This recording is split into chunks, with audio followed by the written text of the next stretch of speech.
Top one, scaphism. Scaphism. You are being fed milk and honey, not as a kindness. A Persian soldier holds your head back and pours until you vomit. And then he pours more. He smears the rest across your face, your hands, your feet, every surface of skin that the sun can find. Then they fold you between two hollowed wooden boats, a matching pair. Your head and hands and feet poking out through holes cut at the edges. They nail the planks together. They push you out onto a stagnant marsh pond. You are not in the dark. That would be mercy. You are in full, open, Persian sunlight. The insects arrive within the hour. This is scaphism.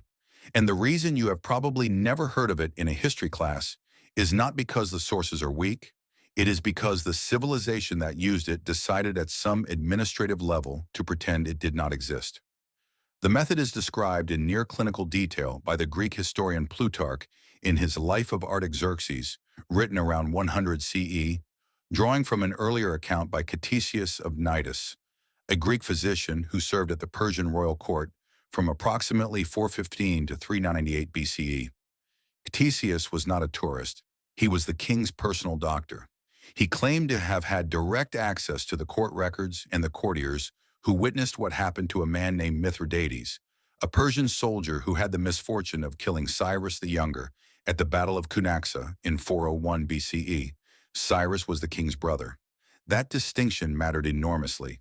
According to Ctesias, Mithridates survived the scaphism for 17 days before dying. The biological sequence he describes moves from fly infestation to larval colonization of the living flesh, to gangrene, to systemic organ failure. It is not the account of a man embellishing a rumor. It reads like a medical report. In 2016, entomologist Dr. Piers Mitchell of Cambridge University examined the description in the context of ancient execution methods and confirmed the biological sequence is medically accurate. The progression Ctesias recorded matches precisely what modern forensic entomology would predict. This was a real process described by a real eyewitness, verified by modern science 2,500 years later. And yet, across the entire surviving archive of Achaemenid Persian administrative records, including the Persepolis fortification tablets, over 30,000 clay documents excavated by the Oriental Institute of Chicago beginning in 1933 that catalog grain rations, worker wages, temple allocations, and royal travel itineraries. There is not a single reference to scaphism, not an authorization, not a sentencing record, not even an oblique administrative euphemism. An empire meticulous enough to record the daily bread allocation of 1,000 workers left zero trace of its most notorious execution. The historian Valerius Maximus, writing around 30 CE, describes scaphism as a punishment so extreme it was considered outside normal Persian law, a tool of royal personal vengeance rather than the judicial system. That is one explanation for the archival silence. It was personal, not institutional, so it was never filed. But that explanation requires us to accept something uncomfortable. That a Greek physician with direct court access fabricated a method so biologically precise that modern forensic science validates every stage of it, then attributed it to a real name victim at a historically verified battle, and that 3 independent ancient authors corroborated it, and that the Persians simply happened to leave no trace of it in an archive that recorded nearly everything else. Some researchers ask a different question. Was the absence from Persian records not an oversight, but a policy? The scaphism left no intact body. It produced no legal precedent. It existed in the space between justice and revenge, which is exactly where the most powerful punishments have always lived. And if that space was deliberately kept off the books, we have to ask, what else was happening out on that water? Who else was pushed out onto a pond and simply never mentioned? We may never know. The marsh has been dry for 2,000 years. The record was never made. Top 2. The Assyrian flaying ritual from Persia. We moved to a civilization that took the opposite approach. They carved the evidence directly into stone, 8 ft tall, in the most public room of the palace. And then they removed exactly one tablet that explained what the carvings meant, the Assyrian flaying ritual. You can see it right now. You do not need a research permit or a museum after hours pass. Walk into the British Museum in London, find room 7, and stand in front of the wall panels from the Northwest Palace at Nimrud. They have been there since 1851 when archaeologist Austin Henry Layard shipped them from northern Iraq. The carvings are 8 ft tall and extraordinarily precise. Soldiers holding human skins stretched wide like cloaks displayed for inspection. Skins nailed to city walls in long rows like banners after a parade. A man being flayed alive in the center of a composition, while a scribe, standing calm beside him, takes notes. Someone was counting. Someone was keeping a record. That specific record has never been found. The palace at Nimrud, ancient Kalhu, was built by the Assyrian king Ashurnasirpal II, who ruled from 883 to 859 BCE. His own annals, preserved on a stone prism, now also in the British Museum, include explicit descriptions of flaying enemy leaders after military victories. This is not disputed. Assyrian scholarship accepts the flaying panels as propaganda imagery, the state broadcasting its capacity for extreme violence to every foreign dignitary who walked through the throne room. The reliefs were the message. That is the mainstream explanation, and it is reasonable. But then there is tablet K188. Cuneiform specialist Irving Finkel of the British Museum identified this small tablet, approximately 7 centimeters by 5 centimeters, in the Kuyunjik collection, which contains tens of thousands of tablets recovered from the Great Library of Ashurbanipal at Nineveh. The tablet is written not in standard administrative cuneiform, but in a priestly dialect, the kind used in temple archives rather than palace records. And according to Finkel, it appears to describe the ceremonial protocol of a flaying execution with specific priestly roles, a prescribed sequence of incisions, and a theological purpose connected to the Assyrian god Ninurta, deity of war, the hunt, and sacred order. This is not a military account. It is operational liturgy. If this was a standard priestly ceremony practiced across the empire over the 2 centuries of Assyrian imperial dominance, there should be dozens of parallel texts. Temple archives were exhaustive. Priestly procedures were documented with the same obsessive bureaucratic detail that characterized everything else in Assyrian administration. The Assyrian dictionary, compiled by the Oriental Institute of Chicago, lists the Akkadian verb meaning to flay with 14 documented usages in royal annals and 0 usages in any legal, priestly, or administrative text. Not reduced, not rare, 0. The asymmetry, according to cuneiform scholars, is highly anomalous. The Library of Ashurbanipal at Nineveh contained an estimated 30,000 tablets when it burned in 612 BCE during the sack of Nineveh by the Babylonians and Medes. Historian Karen Radner of University College London has argued that the destruction of certain archive rooms was so total it appears targeted rather than random, the result of fire concentrated in specific sections of the library complex. K1688 may be the sole surviving fragment of an entire ritual tradition, a single ember from a deliberately extinguished fire. What makes this strange in a different way than the Persian case is the visual evidence sitting in plain sight in London. The reliefs show the act. They are enormous, detailed, and were clearly intended to be seen. But showing the act is different from explaining it. A soldier holding a stretched human skin, and a scribe beside a man being flayed while counting, and a theological protocol that link the procedure to divine order. Those are 3 different layers of the same practice. The propaganda layer survived. The administrative layer vanished. The liturgical layer exists in one orphan tablet with no parallel. Sennacherib, who ruled a century after Ashurnasirpal, describes flaying in his annals but uses distinctly passive language. The skins were removed, rather than the active first-person boasting of his predecessor. Something shifted in how the Assyrian state chose to talk about this. And then, when the library burned, the layer that would have told us what it meant went with it. We have the pictures, we have one fragment of the manual, and we have the shape of something that was practiced for centuries by the most powerful empire in the ancient Near East, and then became almost completely a secret even from itself. Top 3, the Mayan Sinote Oracle, Execution. From the carved walls of Mesopotamia, we crossed 2 oceans to a sacred waterhole in the jungle of the Yucatan, where the execution was not always the end. For some who entered the water, It was apparently the beginning of something the Spanish colonial church found far more threatening than death: the Mayan cenote oracle execution. Imagine being thrown into darkness from a height of 27 meter. Not a cave, not a cell, but a hole in the limestone earth 60 meter across, dropping straight down to black water that has no visible bottom from above. The fall takes long enough to think.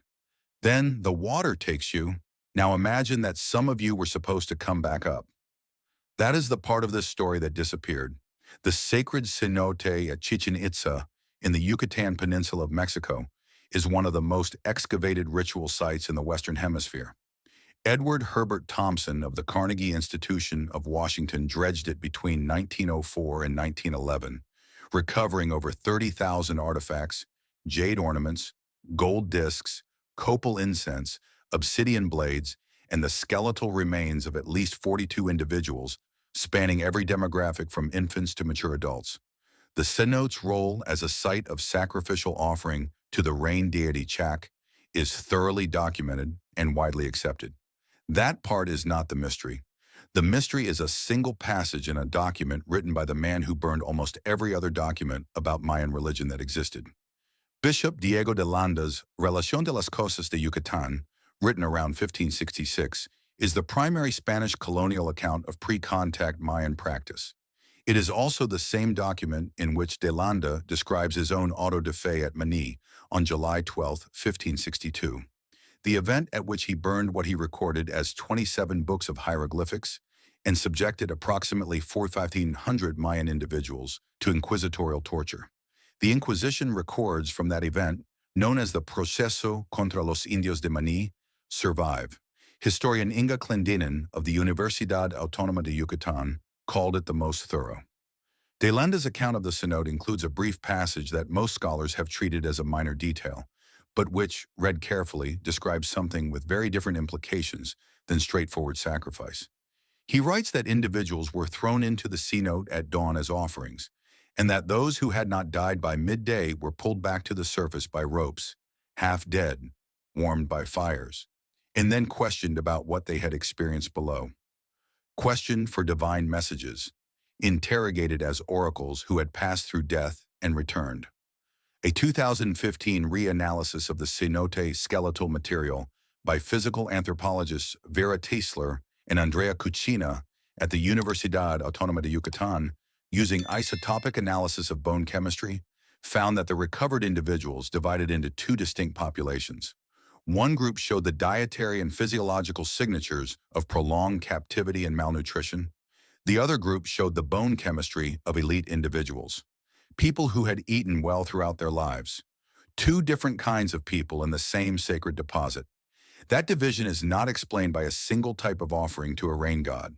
Of the potentially hundreds of Maya books existing before 1562, 4 codices survived: the Dresden, the Madrid, the Paris, and the disputed Grolier. Mayan epigrapher David Stewart of the University of Texas has noted that the absence of any direct description of cenote ritual protocol across all 4 surviving codices is structurally suspicious, given the centrality of Chichen Itza to the post-classic world. The Spanish colonial records from the Relaciones Geográficas de Yucatán, compiled between 1579 and 1581, describe cenote sacrifice only in the past tense and only as throwing. The oracle recovery element that de Landa himself described in 1566 is gone from the record within a single generation. De Landa was not reconstructing folklore. He was describing a practice he was actively suppressing. He had tortured its practitioners to extract confessions about it. He is the most unreliable narrator imaginable and simultaneously the most informed witness we have. Some researchers ask whether the oracle dimension of the cenote was the specific element the colonial church found most threatening. Not the killing, which could be reframed as barbarism, but the claim that death could be survived, and that what was found on the other side carried information. That idea was not compatible with Christian theology, and unlike bones, which stay at the bottom of a waterhole, ideas could be burned. 3 surviving codices, no oracle protocol, 1 passage in the book written by the man who lit the fire. Top 4. The Carthaginian Tophet. In the Yucatan, the church burned the books. In North Africa, Rome burned the city.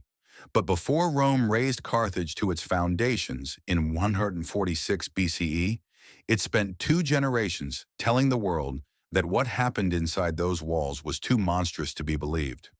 The archaeology has recently started to tell a different story. The Carthaginian Tophet. The Romans said Carthage burned its children alive. They described a bronze idol, hollow and heated from beneath, arms extended to receive infant offerings dropped into its burning stomach, while priests beat drums to drown out the screaming. For 2,000 years, this account shaped everything we believed about Carthaginian civilization. It was used to justify conquest, to frame Rome as the civilized power defeating barbarism. And then, archaeologists began reading the bones more carefully. The Tophet of Salambo is the largest ancient ritual deposit site in the Mediterranean world.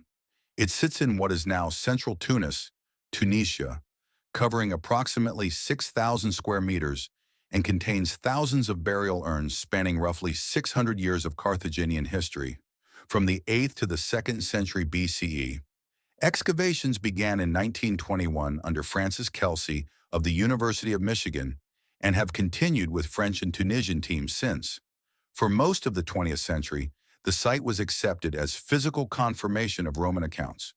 Urns containing cremated remains of infants and children dedicated to the gods Baal, Hammon, and Tanit. The Romans were right. Then in 2010, a team led by Jeffrey Schwartz of the University of Pittsburgh and Frank Houghton published a skeletal analysis in the journal PLOS One. They examined 540 individual samples from the Tophet. Approximately 20% of them were not infants. They were adults. Some of those adult remains showed perimortem trauma, injury at or around the time of death, consistent with violent execution rather than natural causes or ritual cremation of someone who had already died. The Roman accounts mentioned only infants. Every Greek account mentioned only infants. Not a single ancient source describes adults in the Tophet, and yet they are there. Isotopic analysis by historian Josephine Quinn of the University of Oxford confirmed that the deposit patterns across the site are inconsistent with what you would expect from natural infant mortality rates. When populations bury their children who die of natural causes, the patterns look different. The Tophet looks like deliberate structured deposition over centuries. Something was being decided about who went in. Zooarchaeological analysis of the urns found that approximately 30% of deposits contained only animal bones, suggesting the ritual had a substitution protocol built into it, that under certain circumstances, an animal could stand in for a human offering. A practice with substitution logic is a practice with a defined hierarchy of who qualifies and under what conditions. Richard Miles of the University of Cambridge, writing in his 2010 History of Carthage, argues that the baby burning narrative was deliberately amplified by Roman propaganda during the Punic Wars to provide moral justification for the campaign to destroy Carthage entirely. Cato, the elder's famous repeated demand that Carthage must be destroyed, was itself part of a documented rhetorical strategy. And the total destruction of Carthage by Scipio Aemilianus in 146 BCE was so complete, the city razed, its population killed or enslaved, its libraries burned, that Carthaginian records were effectively eliminated from history. What we have left is what Rome chose to preserve, which is to say, what Rome chose to tell us about a civilization it had just erased. But here is what Rome did not account for. The bones stayed, and the bones are saying something that does not fit the story Rome told. Some researchers ask whether the Tophet was a judicial ritual space where the most extreme state punishments, reserved for enemies of the city, traitors, and prisoners of war, were administered alongside infant votive offerings. Whether what Rome described as evidence of savagery was actually a functioning legal and religious system that Rome found uncomfortably sophisticated, whether the reason the baby burning narrative was so consistent across Roman sources is precisely because the adult execution dimension was the element Rome had the most political interest in suppressing. You cannot claim to be liberating a people from barbarism if the evidence suggests their institutional practices were more complex than your own propaganda allows. The Tophet is still being excavated. The bones keep accumulating, and the story keeps changing. Top 5. The Blood Eagle Carthage's secret was buried under 2,000 years of rubble. The Norse secret was buried under something harder to excavate, the question of whether it was real at all. The Blood Eagle. The sagas say the sons of Ragnar Lothbrok stood over the captured king of Northumbria and opened him like a text they needed to read. They cut along the spine. They broke the ribs outward from the back one by one until they spread wide and flat like the wings of a bird. They reached inside while he was still breathing and pulled out the lungs, draping them across his shoulders. The sagas call it the Blood Eagle. 9 centuries of scholarship have argued about whether it ever happened. No skeleton with the corresponding injuries has ever been found. That absence is either proof the practice was fiction or proof it was specifically designed to leave no evidence. The earliest surviving reference is a skaldic verse attributed to the poet Sigvaldur Thordarson, written around 1038 CE, which uses the term blood eagle in a way that presupposes the audience already knows exactly what it refers to. That is not how you introduce a concept. That is how you invoke one. The method is described across 4 independent Old Norse sources spanning 2 centuries. The verse attributed to Sigvaldur, the Orkneyinga saga, the Ragnar saga Lodbrokar, and Snorri Sturluson's Skaldskaparmal, written around 1220 CE. The victim in the earliest account is Ella, king of Northumbria, whose death is placed at approximately 867 CE during the Danish Great Heathen Army's campaign through England. In 2019, forensic pathologist Robert Reed and medical historian Luke John Murphy co-authored a study in Speculum, the Journal of Medieval Studies, examining whether the blood eagle was anatomically executable. Their conclusion was that it was. The procedure as described would require knowledge consistent with butchery practice rather than formal medical training, specifically the experience that came from dressing large animal carcasses. A skilled practitioner could break the posterior ribs outward and expose the lungs while the subject survived long enough for the act to have the ceremonial weight the sagas describe. The procedure is not physically impossible. That finding matters because one of the main scholarly arguments against the blood eagle has always been that the human body simply could not tolerate it. It can. Now here is the impossibility. The killing of King Ella by Viking forces during the conquest of Northumbria in 867 CE is one of the most significant events documented in the opening phase of the Danish occupation of England. The Anglo-Saxon Chronicle, the primary English record of this period, documents the Viking campaigns in Northumbria in considerable detail. It records the fall of York. It records the death of Ella, but it describes his fate only as having been killed. No method, no context, no description of what was done to the king of Northumbria by the men who conquered his kingdom. The most sensational act of the entire invasion is simply absent from the account of the invaded. Historian Neil Price of Uppsala University, writing in The Viking Way, argues that Norse conversion to Christianity, beginning in the late 10th century, involved systematic rewriting of pagan ritual by Christian scribes. The most theologically compromising pre-Christian practices were either suppressed, transformed into legend, or reframed as barbaric anomaly to smooth the conversion narrative. The blood eagle, if it was a genuine sacrifice to Odin, would have been precisely the kind of ritual that Christian Norse scribes had every institutional reason to obscure, and Anglo-Saxon Christian chroniclers, writing for an ecclesiastical audience, had every political reason to decline to record the full ceremonial details of their king's ritual humiliation at pagan hands. 2 independent record-keeping systems, one Norse and one English, both suppress the same event in the same generation. That is not coincidence. That is 2 institutions making the same editorial decision for different reasons. Some researchers ask whether the blood eagle's complete absence from the archaeological record, no skeletal remains with posterior rib trauma of the relevant kind have been identified in Viking Age Europe, is simply a function of where such a ritual would have been performed and how those sites were later treated. Sacred execution grounds are not the locations archaeologists typically excavate first, and you cannot find what no one looked for at the right address. Top 6. The Brazen Bull of Piraeus.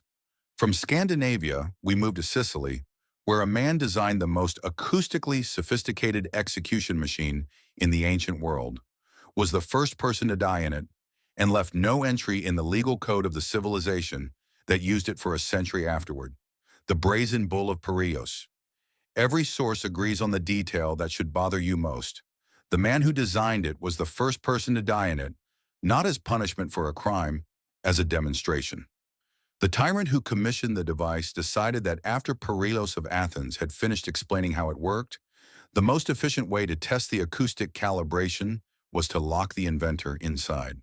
This is the part that every ancient account confirms, and it is the part that tells you exactly what kind of institution you are dealing with. Piraeus built a hollow bronze bull, life-size, with a door fitted into its side large enough to admit a human being, and a system of pipes running from the interior cavity to the animal's nostrils. The condemned were locked inside. A fire was lit beneath the bronze, and the acoustic design of the pipes transformed the screams of the person inside through the physics of the metal and the geometry of the passages into a sound that the audience outside heard as the bellowing of a bull. The killing was invisible. The sound was theater. The device was commissioned by the tyrant Phalaris of Acragas, the city we now call Agrigento on the southern coast of Sicily, who ruled from approximately 570 to 554 BCE. This is not a single-source myth. Pindar references the device in his first Pythian ode, written around 470 BCE, within living memory of the device's alleged operation. Diodorus Siculus describes it in his Library of History. Lucian of Samosata provides the most technically detailed account, specifying the pipe system and the acoustic transformation, writing around 160 CE, but drawing from earlier sources. Ovid mentions it in the Ars Amatoria. 4 independent ancient authors across 600 years of classical literature, none of them connected by a shared source for this specific detail, all describe the same machine. In 2007, acoustic engineer Professor Nico de Klerk and colleague Cindy de Keyser published a study in the Journal of the Acoustical Society of America, modeling the acoustic principles described in the ancient accounts. Their conclusion was that the transformation of human screams into lower frequency sound resembling animal vocalization is physically achievable within the parameters of ancient bronze casting and pipe fitting technology. The device could have been built, it could have functioned exactly as described. The engineering is not the mystery. The mystery is the legal silence. Phalaris ruled Acragas for approximately 16 years. The brazen bull was supposedly used throughout his reign. His city produced inscriptions, administrative documents, and coinage. Several of his inscriptions survive. None of them references execution methods of any kind. When Phalaris was overturned, the democratic government that replaced him, following standard Greek practice, issued formal condemnations of his tyrannical acts, the kind of civic accounting that is precisely how we know so much about what Athenian tyrants did wrong. In Acragas after Phalaris, there is no such accounting. His methods are documented only by outsiders writing about a city whose internal record chose silence. Historian Robin Osborne of Cambridge University has noted that Greek tyrants of the archaic period systematically avoided documenting punishments in public inscriptions to prevent successors from citing them as legal precedent. Extrajudicial killing that happened outside the formal court system, was kept off the books by design. The device was real. The design was brilliant. But brilliance in a tyrant's arsenal is not something that gets filed. Diodorus Siculus records that when Carthaginian forces sacked Acragas in 406 BCE, the brazen bull was taken as a trophy, which means it went to Carthage. Which means in 146 BCE, when Rome destroyed Carthage completely, the most famous execution device in the Greek world was almost certainly destroyed in the same fire that consumed the Carthaginian libraries. Some researchers ask whether the specific acoustic detail of the brazen bull, the transformation of screaming into bellowing, was not incidental engineering, but the theological point of the entire mechanism. If the audience could not hear a human being dying, could only hear what sounded like a bull in distress, what exactly was the state authorizing? And why was a device capable of making killing acoustically invisible so carefully kept out of the written law of every civilization that knew about it? Top 7, the Roman Vestal Immurement. From Sicily, we go underground, literally. There is a sealed room beneath central Rome that has not been opened in nearly 2,000 years.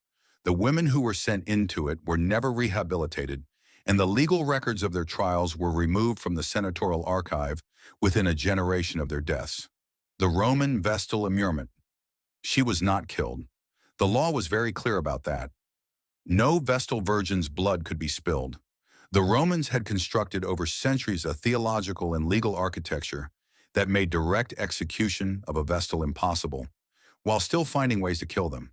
The solution they arrived at was precise and deeply strange.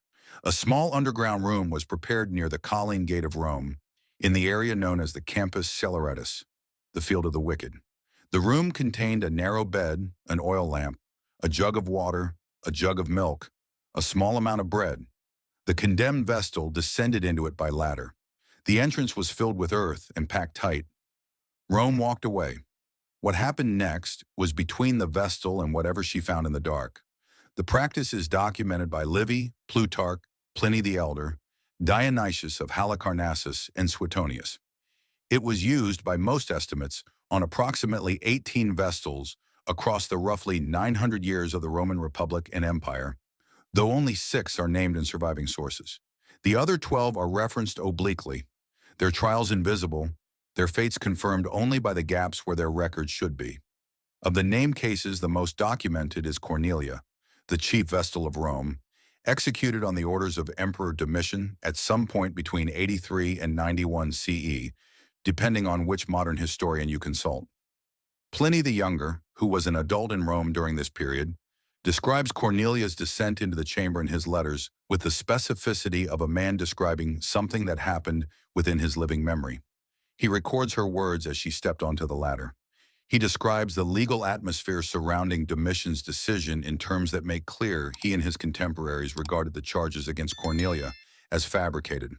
Suetonius, also writing within living memory of the events, states plainly that Domitian had 4 Vestals executed, the 3 convicted under previous emperors, and Cornelia herself, and that in Cornelia's case the evidence was, to put it gently, convenient.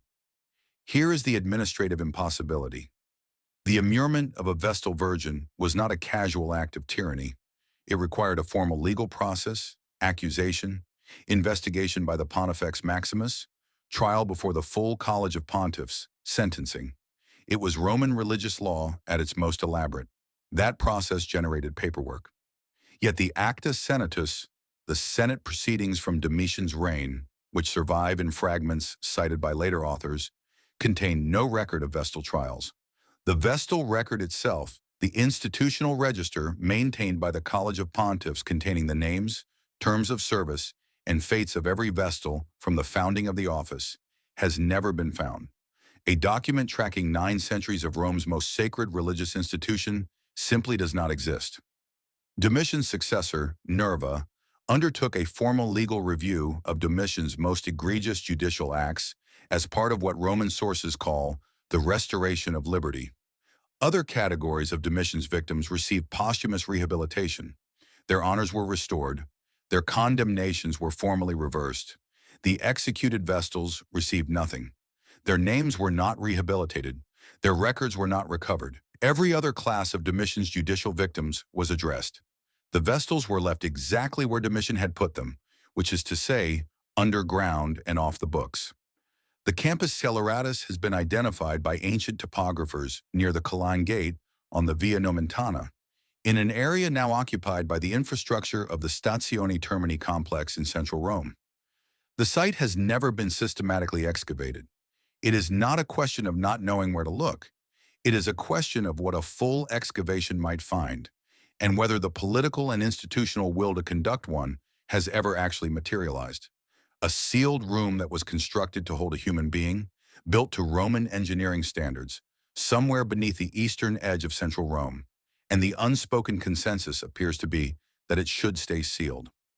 Some researchers ask whether the failure to rehabilitate Domitian's Vestals was not an oversight in Nerva's otherwise thorough review, but a specific decision.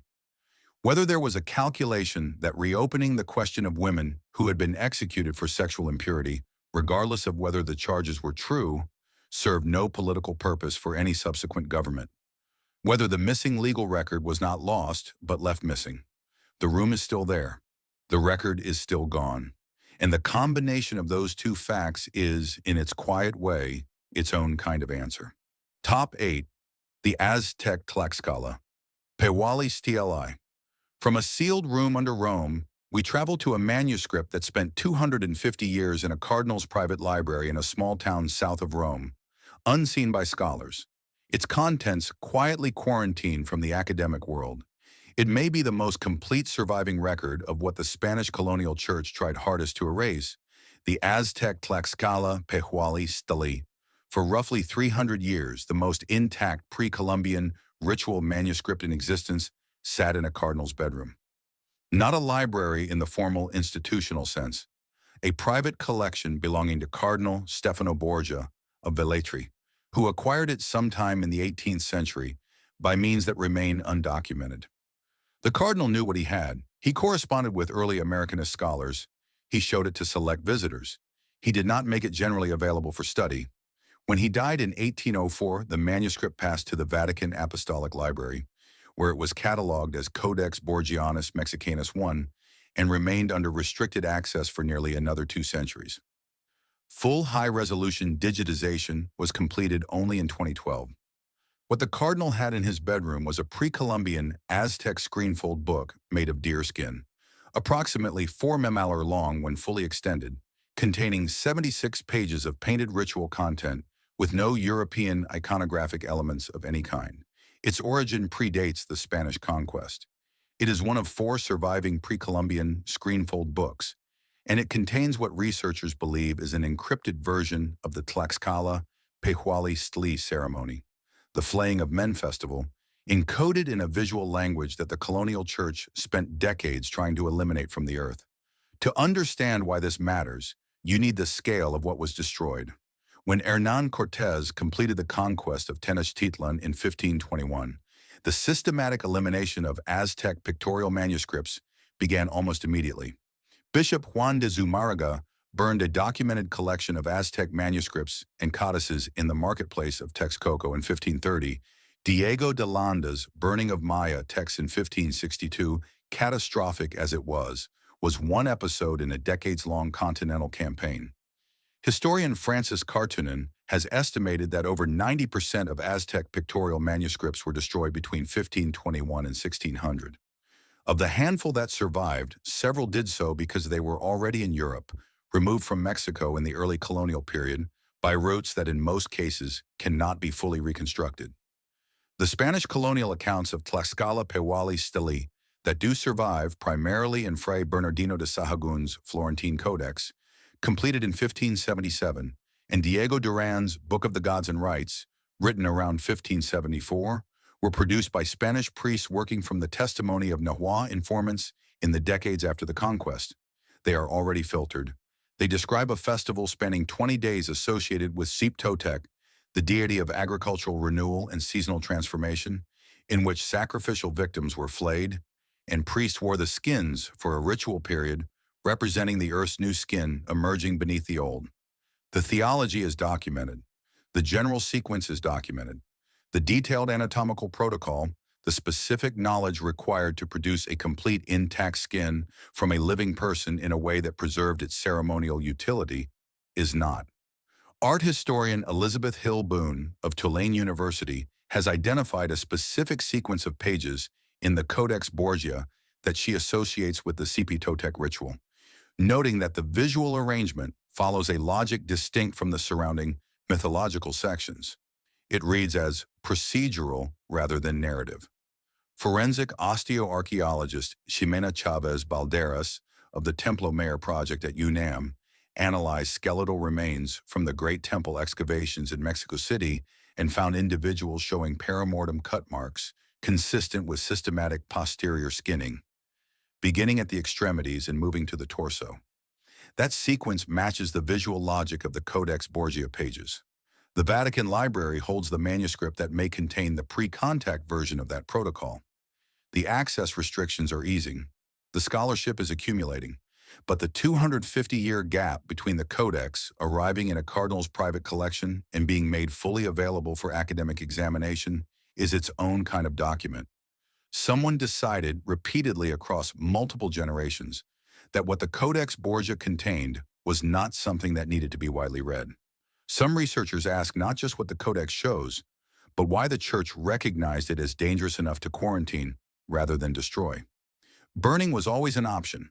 They had used it before and would use it again. The Codex was kept, and the question of what exactly they were choosing to preserve and from whom has not yet been fully answered. Top 9. The Spartan Cryptia. From the Vatican's private collection, we travel to a civilization that solved the problem of institutional documentation in a completely different way. Not by hiding the records, not by burning them, by never making them in the first place. The Spartan Cryptia.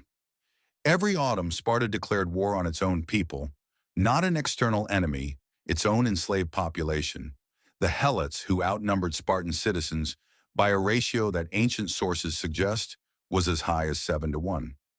The state formally announced a state of war, which meant under Greek legal convention that any killing that followed carried no legal consequence. It was not murder, it was warfare. And then young Spartan men were sent out into the countryside alone, armed with nothing but a short knife, with orders to move by night and kill any Helot they encountered. This was the Cryptia. It was not a secret operation. It was the curriculum. It was what the Spartan state did to produce Spartan soldiers. And there is not a single document produced by Sparta that describes how it worked.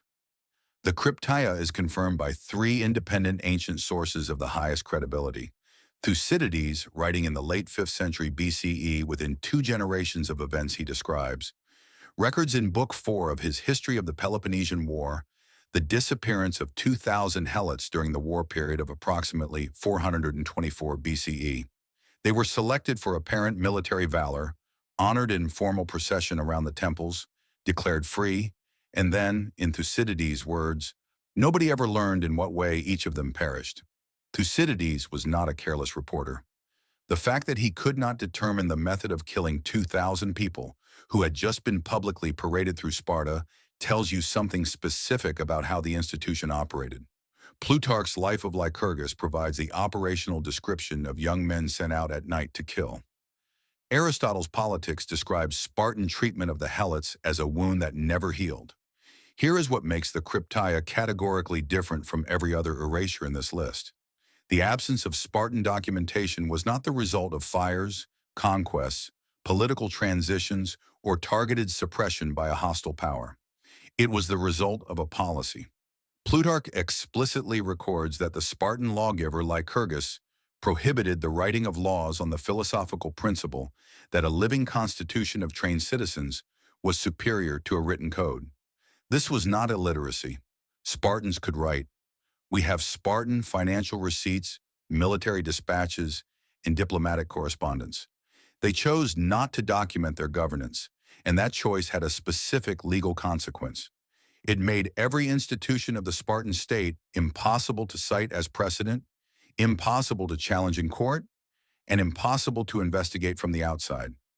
Historian Paul Cartledge of Cambridge University has called Sparta's textual self-erasure the most successful act of political opacity in Greek history. Some researchers, including Noel Robertson, have argued that the Cryptia's annual declaration of war on the Helots was a legal mechanism engineered specifically to prevent documentation from accumulating. If the killing was warfare and warfare generates no individual judicial records, then the entire operation produces nothing that could be used against anyone.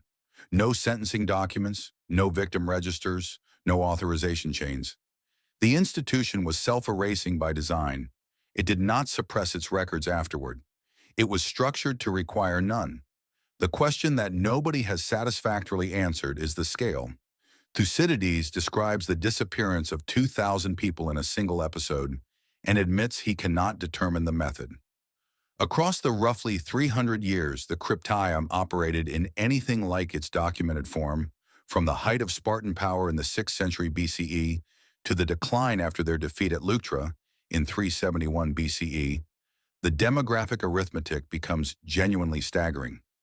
Richard Catling's excavations near Sparta across the 1970s and 90s found votive deposits, but zero administrative or judicial records from the classical period, confirming that the archaeological silence matches the documentary silence completely. Some researchers ask whether the Spartan system represents not a cultural eccentricity, but the most philosophically coherent solution ever devised to the problem of state accountability.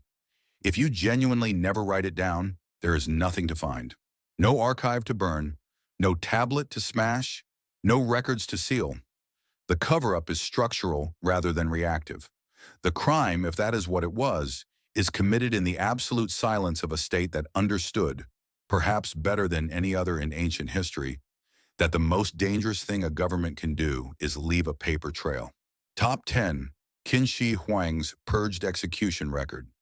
From Sparta's intentional silence, we move to the last civilization on this list, one that tried something different.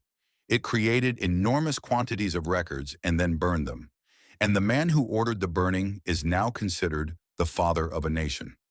Qin Shi Huang's Purged Execution Record. In 213 BCE, the first emperor of China ordered every book in the empire burned. Every history, every collection of poetry, every work of philosophy, every text that could be used to invoke historical precedent as a weapon against the present government. Chancellor Li Si formalized the edict. All books held in private hands were to be surrendered and incinerated. Those who quoted the old text to criticize the present were to be executed. Scholars who discussed the forbidden books were to be killed and their bodies displayed in public. The following year, an estimated 460 scholars were executed. Some burned alive, some buried alive in what Chinese sources call the burning of books and burying of scholars. This is one of the most documented acts of cultural destruction in ancient history. Qin Shi Huang, who unified China, standardized its currency, built the first version of the Great Wall, and whose name is embedded in the word China itself, is also the man who did this. And historians have spent centuries debating why. The standard answer is legalist philosophy. The Qin state was organized around the ideas of the legalist school, which held that strong central authority required the elimination of competing intellectual frameworks. History was a library of arguments against the government. Burn the library, remove the arguments. It is a coherent political logic, brutal in its clarity, and it is probably part of the truth.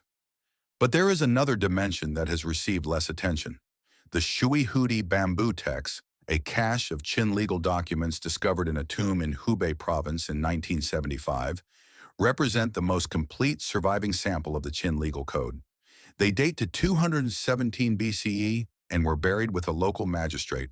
They contain extraordinarily detailed punishment schedules for over 200 categories of offense, with specific penalties, procedural requirements, and appeals processes.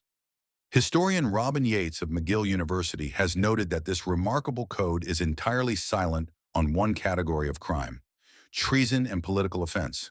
For the category of punishment most relevant to a government that had just unified a continent by force and was facing constant challenges to its legitimacy, the Shui Hudi texts contained nothing.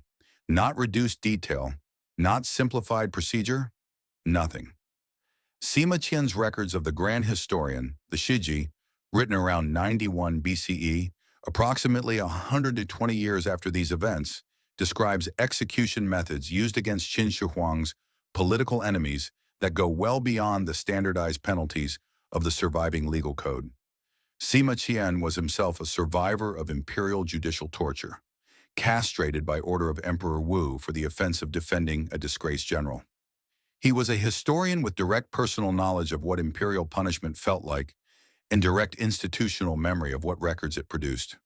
He described what happened to the emperor's enemies from the testimony of people who had witnessed it within living memory. But he was working from recalled testimony, not from the original judicial documents, because those documents, if they ever existed in the form of functioning legal code would require, are not in the surviving archive. In 2011, Chinese archaeologists identified mass grave deposits adjacent to the Qin Palace complex at Shenyang, the imperial capital. A preliminary report in the journal Wenwu Cultural Relics described hundreds of skeletal remains with evidence of perimortem trauma. The full osteological analysis has not been published. The site falls within the protected zone surrounding the Imperial Mausoleum complex, the same protected area that contains the Terracotta Army, and excavation restrictions have prevented systematic analysis for over a decade. Archaeologist Duan Qingbo has noted that Pit 3 of the Terracotta Army Complex, the smallest of the three main pits and long interpreted as a command center, contains fragmented figures with deliberately broken weapons and evidence of internal destruction before burial, possibly reflecting a crisis within the Qin court that was never formally recorded. Gideon Shalak Lavai of Hebrew University has argued that the Qin state's administrative sophistication makes the absence of judicial execution records for the political category not an accident of archival loss, but a feature of the legal architecture, the emperor's personal punishments defined as existing outside the written law. The book burning of 213 BCE destroyed the historical record that would have allowed anyone to challenge imperial governance by citing what came before. Some researchers ask whether it also destroyed something more specific, the documentation of what had already been done to the people who had tried. The mass graves are confirmed. The full analysis is not published. The archive of the most powerful empire in ancient Chinese history contains a systematic gap at precisely the point where its most extreme acts would appear. And the protected status of the site that might answer some of these questions has been in place uninterrupted for over 40 years. 10 civilizations, 10 different languages, legal systems, gods, and continents, and the same thing happens in every single one. Something extreme is done, something that works, something that serves a function the state needs, and then the record is adjusted. The Persian Empire files no judicial execution records for its most notorious method. The Assyrians carve it into palace walls and remove the tablet that explains what the walls mean. The Maya burn the books before anyone can ask the follow-up questions. Sparta never writes anything down to start with. Rome seals the door and lets the archive go quiet. Qin Shi Huang burns the history and leaves the graves unexamined. The method of erasure changes every time. The logic behind it never does. The mainstream position on most of these gaps is that they are accidents. Fires happen. Materials degrade. Bureaucracies lose things. Dynasties end and archives scatter. All of that is true, and some percentage of what is missing because of ordinary entropy rather than deliberate intent. But the gaps in this list do not cluster randomly. They cluster around exactly the categories of state action that would be most legally and politically inconvenient. Extrajudicial killing, ritual execution, the methods used specifically against political enemies, the practices a successor government would prefer to have no legal precedent for. Accidents do not cluster that way. Decisions do. What you are actually looking at across these 10 items is the archaeology of official denial. Every state in human history has had things it did that it preferred not to document. What is remarkable here is not that the practices existed. It is that the act of erasure itself survived. The missing tablet tells you a tablet existed. The unexcavated grave tells you something is in the ground. The bones that contradict the official story were put there by people who did not expect anyone to eventually read their chemistry.